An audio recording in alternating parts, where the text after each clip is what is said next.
Newcastle United are advancing in their move to sign Hugo Ekitike this summer, despite Liverpool making a play to suggest that they may move for him if they can't get a deal over the line for Alexander Isak. This is exactly what Newcastle need to do in this situation, and in this video I'm going to explain why. Welcome to NUFC Transfer Daily, and let's get into it.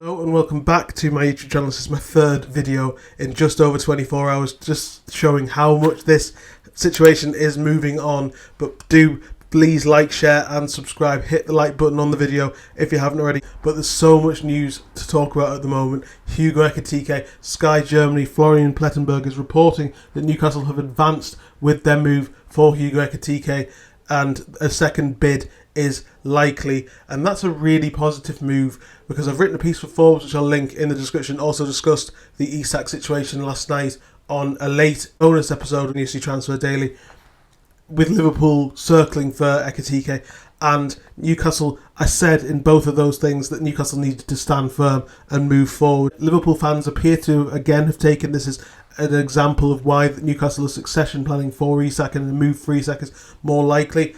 I think, you said before, Newcastle want to pair the two of them together and have a longer term view of the Isak situation, talking of a new contract and trying to make an ambitious play to keep Isak, and this is exactly how they do it. Liverpool have tried something to change the narrative in something they don't have very much control over. The narrative around this bid that they made yesterday for Isak and the situation there was very much that they kind of had they kind of tested the water and it was a temperature check to see where Newcastle were with their Isak situation and whether things had changed because of their move for Ekitike. But Newcastle have said no. Liverpool may well go in for Ekitike, but this definitely moves things on. Ekitike is still very keen on Newcastle. This is still very much progressing in the right way. That is really good news for Newcastle in terms of putting the pressure on Liverpool. What do they do? Do they really want Ekitike? That was a question I had yesterday. It's a question I've written about in my Forbes piece as well. Do Liverpool really want Ekitike? And my thought is no, because if they really wanted him,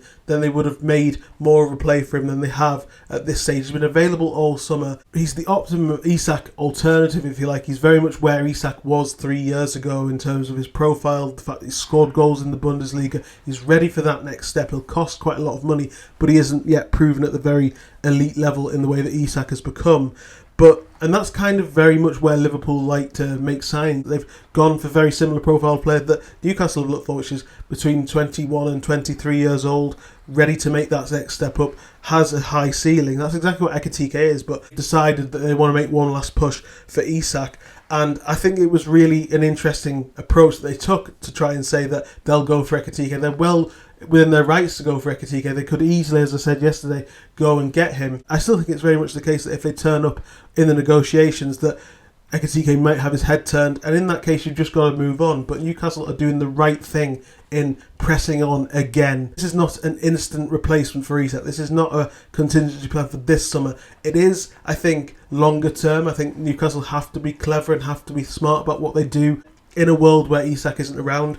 But if he is an Isak replacement, then they have to then replace Callum Wilson again, which is really not ideal this summer. I think it's much more palatable for fans, for the squad, for everybody in the reality where Isak has made it clear if he does that he wants to go next summer, where they can plan and they've already got Ekitike in place. This is again what the situation is, and it's really interesting to me that even though this news is broken about Isak and Liverpool stepping up and making a bid, and maybe there's pressure that's going to be put on there, that Newcastle have gone back in for Ekitike and they're pushing once again to make this happen. I do think that this shows that Newcastle are meaning business. I wrote about the fact that Newcastle need to show themselves as a big club. They can't be bullied in this situation because Liverpool have really tried to shift the narrative. I think it's very, very clever that those two things came out around the same time. The bid that wasn't a bid for Isak, first of all. I mean, if it's a real power play, surely you just slap the money on the table.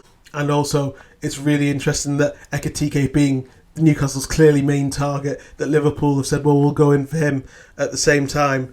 But Newcastle have just ignored it and pushed on. I think that's a real positive. That shows that Newcastle know what they're doing and they mean business. we can talk again a little bit more about the centre-back situation and James Trafford, where that is. I think there has been a shift in the way that Newcastle have approached this window in the last week or so. I think they've got wind of Ekitike being available and possible. As I say, it isn't as straightforward though as Liverpool just entering the race and taking over like Chelsea kind of did for João Pedro, because Newcastle are a lot further on. They've held more serious concrete talks with Eintracht Frankfurt and with Ekitike's people themselves. They went to Austria where Newcastle are currently training. That doesn't mean nothing. That is something that happens when things are progressing. And as I say, the conversations over his game time, where he fits into the team, the long-term view of what will happen at Newcastle, that has all had a positive impact on Ekitike's people, and it's great to see that things are still progressing. Still a long way to go. Newcastle still have to match evaluation with Eintracht Frankfurt, and there is that thing that they think that they can get more money elsewhere, which may bring Liverpool to the table. We'll see what happens next with Liverpool and that whole situation. I'll be back, by the way, tomorrow. I'm not going to come back tonight and do another video. I'll recount any updates tomorrow, but this is a really exciting and really positive way that Newcastle have reacted to this, I think. And the fact that if they can get Ekitike in, which has been the plan for the last week, alongside Isak, to have that creative option, to have him in the squad as an option for playing 60 games next season, it's become even more ridiculous, the idea that Liverpool fans seem to think that Ekitike coming in means Isak's going out, because all that would mean is that Newcastle would then have to go and find another striker again, and they've put all this effort into finding one to join Isak, whereas next summer they can plan a little bit more down the line and understand the situation. Again, that isn't the plan. The plan is still to sign Isak to a new contract and have him here for years. They have that budget, maybe not enough budget to do anything else. Obviously, we will touch upon Sean Longstaff in a minute, because that's also another update that we're going to discuss today. But yeah, the big news from Germany again is that Newcastle have gone back in and still made progress on the Hugo Ekitike deal, because the narrative over the last 24 hours has been that they'll lose out on Ekitike, and admittedly that's what I thought yesterday, and I still am a little bit wary. But what I did wonder, and as I said yesterday, Newcastle have laid the groundwork here. They've done a lot more work. Liverpool have quite clearly not been that interested in Ekitike, not as interested as maybe it came across yesterday.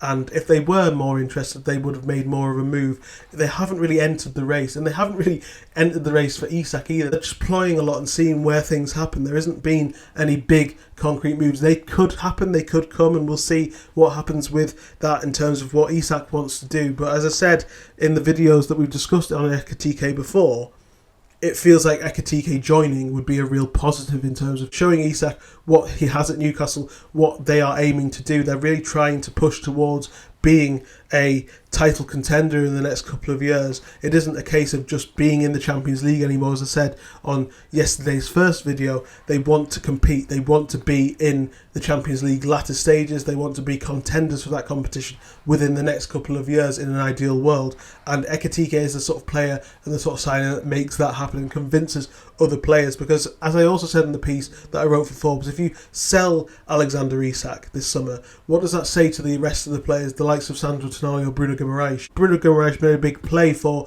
wanting Newcastle to sign some players this summer. If he then loses a very close friend and the best striker on the planet, what does that say to him, and what does that say to the rest of the club? Newcastle know this. They want to go the other direction and change the narrative, and that's exactly what Hugo Ekitike joining would do. So we'll see how this plays out. I'll be back tomorrow to discuss more on Hugo Ekitike if we have more updates. I won't be doing a later one tonight, but a huge positive update that Newcastle are making advances on Ekitike, and despite the whole situation changing over the last 24 hours. Sean Longstaff looks like he is about to join Leeds for £13 million plus £2 million in add-ons. Newcastle rejected a previous bid of £10 million plus £2 million. Leeds came back as we kind of thought that they would. It was a surprise to see them reject that previous bid, but this bid does make a lot more sense. In the PSR world, it's a great sale because of pure profit.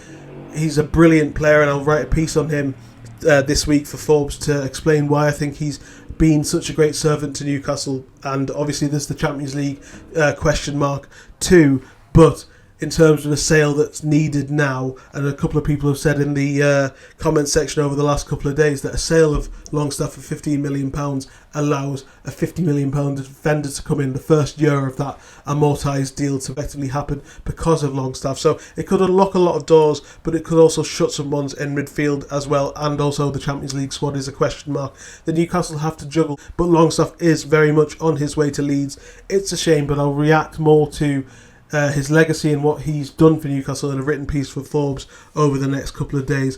But yeah, huge news that Newcastle are reacting in a positive way to this Ekitike situation. They're moving again to try and regain the narrative, get back on track, try and push Ekitike over the line, and then they are still planning to talk to Alexander Isak about a new contract. The idea is to have them both together still, and that is a major positive. We'll see how Liverpool react. We'll see what happens there. There's been talk of them looking at the likes of Ollie Watkins, Julian Alvarez. They still want a striker.